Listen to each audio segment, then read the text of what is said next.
My name is Carrie Hirth. I'm a visual artist who paints music.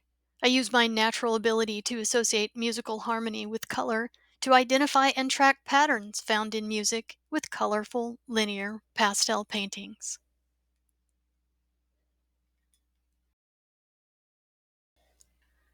I believe that music arises from our life experiences, and I often integrate text and markings into the musical patterns in my paintings that serve as evidence of this source of music in the many different ways we process, value, and document our experience of the world around us. Recently, I've focused on connections between music and landscapes, using the color patterns in satellite images of habitat loss to enhance musical patterns, which then carry the weight of that loss. The immense scale of the natural world makes the loss of whole ecosystems difficult to see without having images from beyond Earth's atmosphere. In fact, the rapid pace of habitat loss and extinction seems to be invisible to us unless we're purposely paying attention to patterns which span millennia. Every once in a while, though, something happens that brings it all home. This collection of paintings stems from one such incident, as it turns out, involving a bat. On one otherwise ordinary day in 2007, I found a tiny bat grounded under the awning of the federal courthouse in Chicago. It was delicate, strange, and compelling. It was also fragile, frightened, and immensely vulnerable. As a result, I developed a fascination with bats and ultimately a different sense of my place in the world. Maybe this was destiny at work.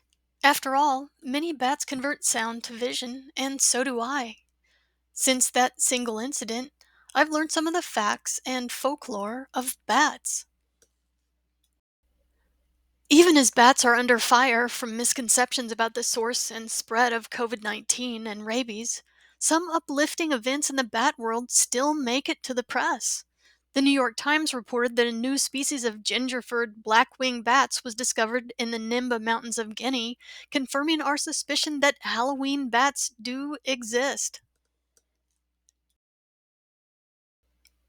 Data logged from GPS trackers carried by bats in Portugal captured them using orographic lift to reach a height of 1,600 meters in 20 seconds of flight, closer to the speed of a falcon. Bats have occupied our imagination for thousands of years. They're mainly creatures of the night, a realm we fundamentally diurnal beings can't really penetrate. Beyond their obvious connection to Transylvania, bats represent good fortune in China, appearing on artwork and architecture from ancient times. A protected species of horseshoe bats in Ireland lives in the same tower where William Butler Yeats wrote his poetry about the Fae. We watch bat colonies on weather radar and flock to their homes under bridges and caves just to feel the beat of a million wings above us. We catalog their presence and distinct echolocation with various instruments designed to see more and further into their place in the intricate web of nature. We know that they lead complex emotional lives with devotion to their kindred. They fight and take simple pleasures in life. However, as truly extraordinary as bats are, they're equally vulnerable, in particular to habitat loss and global warming. In early 2021, a deadly winter storm killed an estimated 30,000 bats in Texas. The previous year, a record heat wave in Australia killed one-third of the population of endangered spectacled flying foxes. White nose syndrome affects and threatens at least 13 species in North America and many more in Europe and Asia. Increased demand for tequila and mezcal has caused producers of agave to clone and harvest the plant before it flowers, critically reducing the pollen sustaining at least 3 species of bats in the United States and Mexico. The question of how to communicate the magic of bats and their vulnerability and loss is a vital one. Given how much we depend on bats to silently and sometimes exclusively pollinate or protect the plants that are critical to our survival and consume the insects that devastate our crops, our best science indicates that in the long term we won't exist without them. Bats are like medicine to us. They so effectively reduce the population of insects that cause illness and death to us that they silently and mysteriously heal our communities. As we continue to exercise dominion over their roosts and critical foods, we become less healthy and less fulfilled. But along with that existential ultimatum comes something else. When we lose bats, we lose the story of their place in nature. Their chirping voices that, when slowed to our own ears, turn into mysterious whistling conversations.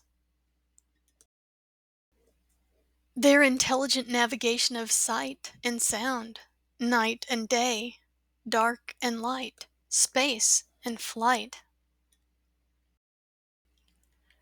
Their spirit voices teach me how sound becomes vision and color. They say we're bound to each other and that we should protect and celebrate the things that connect us. If we listen more closely, we might hear them beg us to be kinder, wilder, and less proud. They might tell us not to seal our collective fate, but to acknowledge it and tell the truth and shape the future differently. This collection of work represents a devotion to bats and all that they are. Using a wide selection of instrumental music and songs, I celebrate the remarkable qualities of bats and their unique place in our daily lives and imagination. I also look at the patterns produced by the instruments we use to track, hear, and see bats, and how technology brings color to their otherwise invisible lives. Inescapably, though, these works reveal how a single moment of vulnerability can yield devotion, knowledge, myth, and magic.